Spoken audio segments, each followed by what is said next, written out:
So here's something we discovered about our gate controller. You can't see it right now because the sun's not bright enough.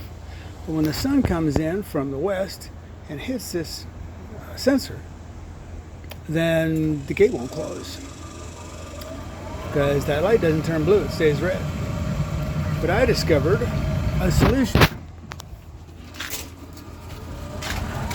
Aluminum foil to the rescue. Blocks the light from hitting it and keeps the heat off of it, because once it gets hot it also won't unset, I discovered, especially when it's got sun right on it and it's 95 degrees. So that's my temporary solution. I'll show you the permanent one when I get done.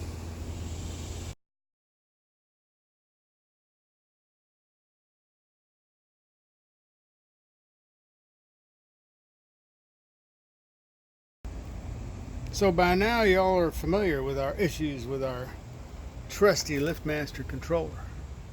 It's been working perfectly since February 16th, when our gate whisperer permanently solved our problem, or so we thought. And yesterday our gate was open and it wasn't going to close.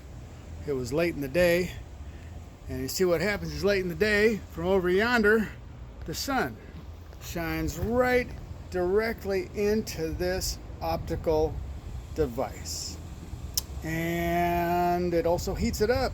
So even if you block the sun from it, it's not going to let the gate close until it cools down.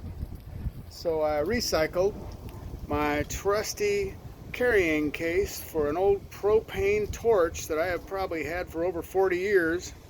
I lined it with the reflective aluminum tape that you use for air conditioning ductwork, and that will reflect the heat off of it. And it's got a couple of drain holes at the back, so rain will go into it and go out down the sides harmlessly, and 2 screws to hold it in place that are stainless steel. And by golly, looky here, boys and girls, we got our problem permanently solved one more time, and hopefully for the last time. Over and out.